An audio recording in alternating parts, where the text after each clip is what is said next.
Greetings to all my fellow watch enthusiasts on YouTube and Facebook and wherever else this video might be seen and shared. Celine Driver once again bringing you another unboxing and review of a watch that is mine. Yeah, another Breitling. This Breitling is the second Breitling I've obtained from a series of 3 Breitling Navitimers, and I'll get into that in a minute. I traded for this watch. I worked with my assigned sales guy. Gentleman's name is Bill Comfort. He works over at Watchbox. Yeah, that Watchbox, the one in Philadelphia. Great guy to work with. I've done several purchases from him. I've done several trades from him. I've even just sold him a couple of watches outright, and he, Watchbox paid me money for them. He's really easy to work with, pretty easy to get a hold of. And I don't know if they assign folks by region or by, next guy up, and I happen to get him, and he's been my go-to guy at Watchbox ever since. But he's a really good guy to work with. And I do recommend Watchbox. I think they are a great source of higher-end watches, just as good as a European watch, just as good as Chrono 24. It's a different experience on all 3 venues. My mentioning all 3 of those is not sponsored. I'm not getting paid for it. I'm not getting any bennies from it. I'm just saying that, hey, people ask me all the time, where do you get your watches from? And I'm telling you, it depends on the type of watch. Some I buy directly from the manufacturer, like Zelos. Some I buy off of watch forums. And some I buy from those 3 places I just mentioned. Anyway, enough rambling on about that. What did I get?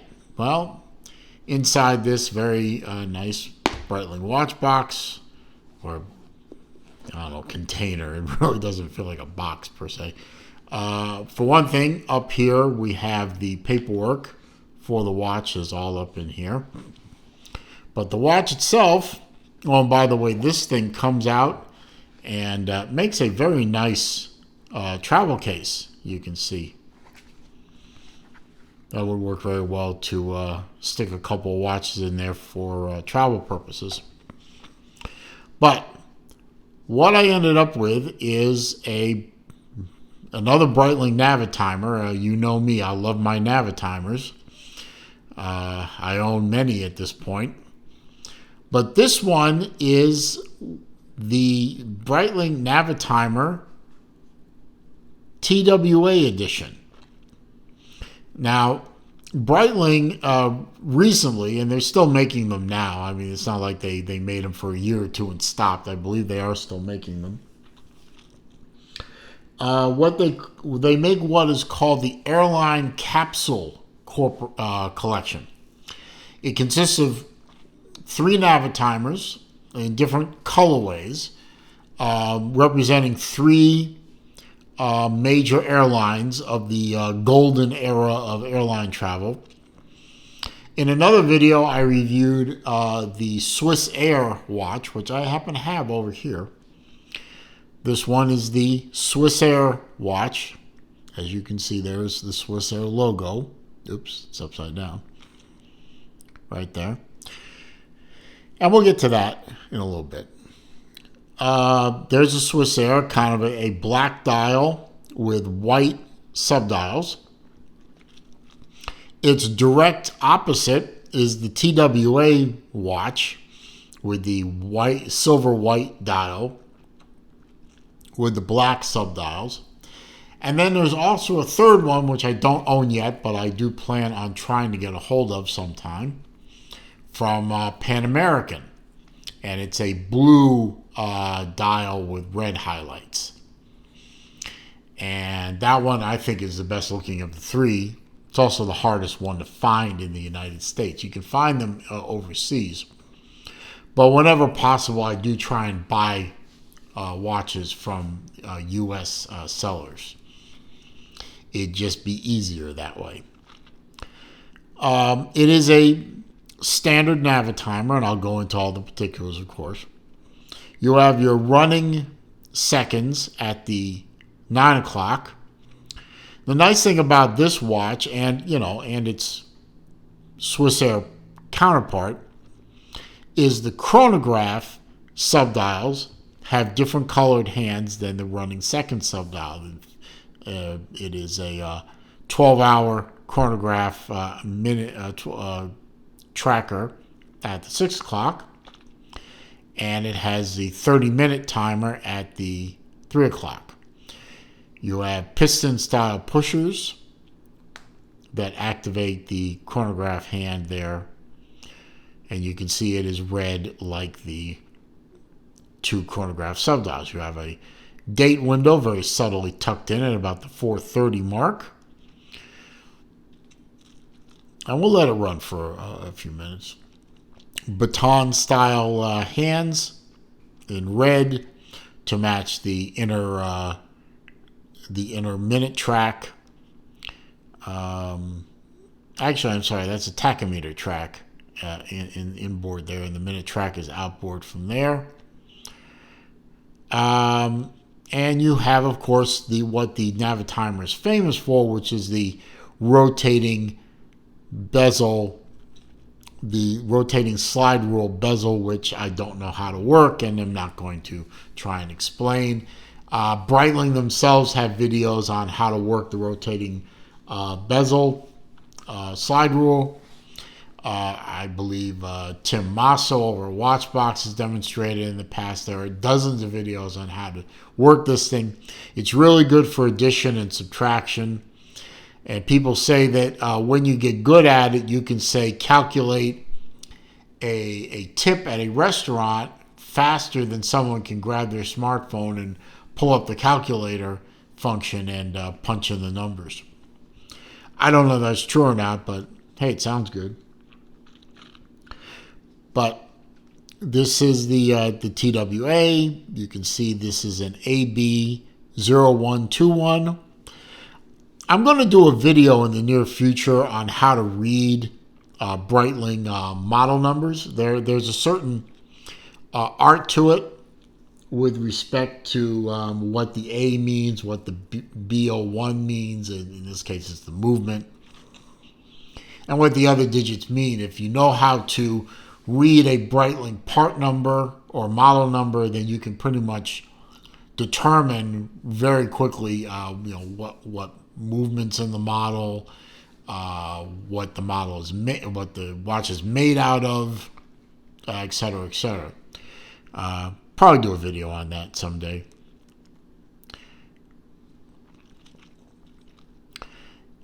Typical Breitling. I know this watch was a previously owned watch, but again, considering its condition, I'm thinking that the guy who owned the watch before me, or gal, could be a gal,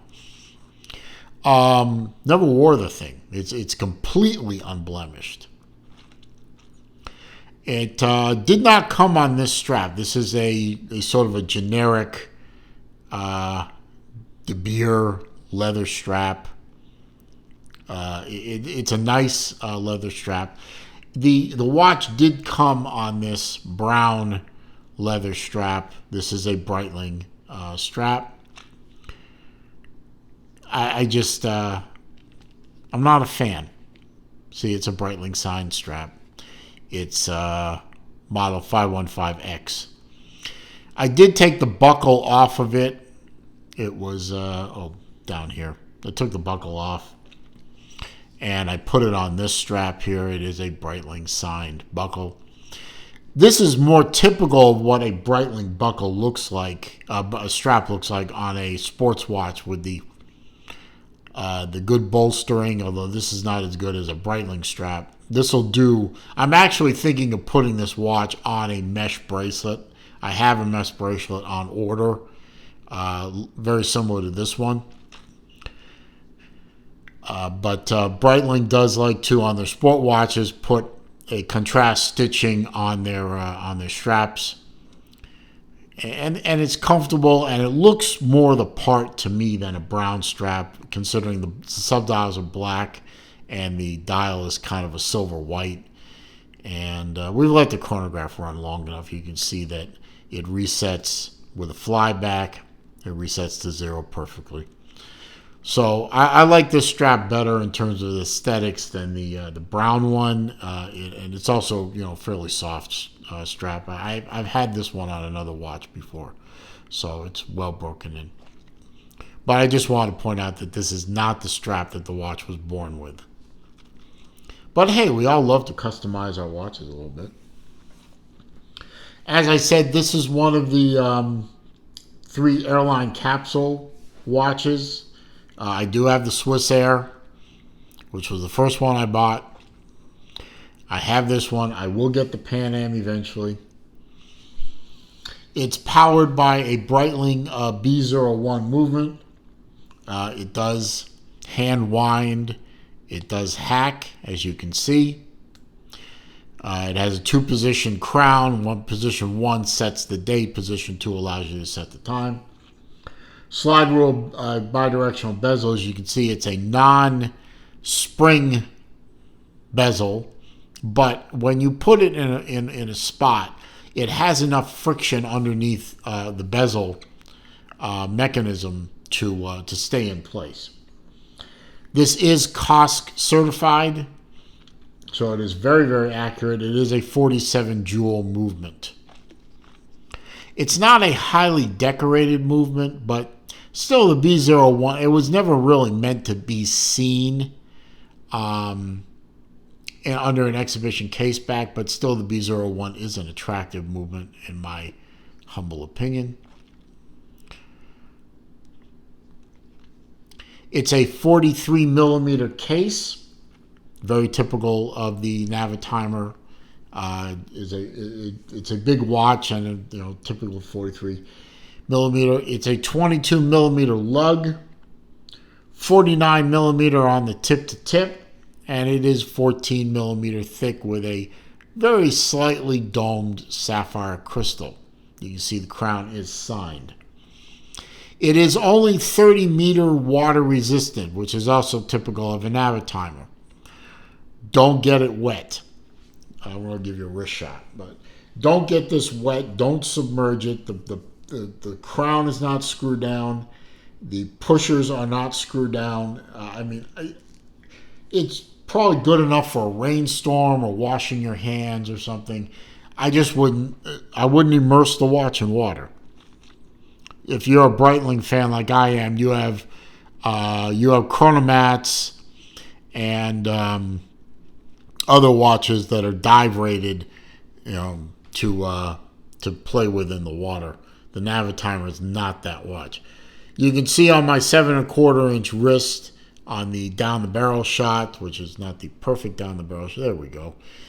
It fits across my wrist very nice. It's not a overly long lug width, and it does have squared off lugs, so I'd say someone down to about a 6¼ maybe inch wrist could probably wear this thing without it looking too silly.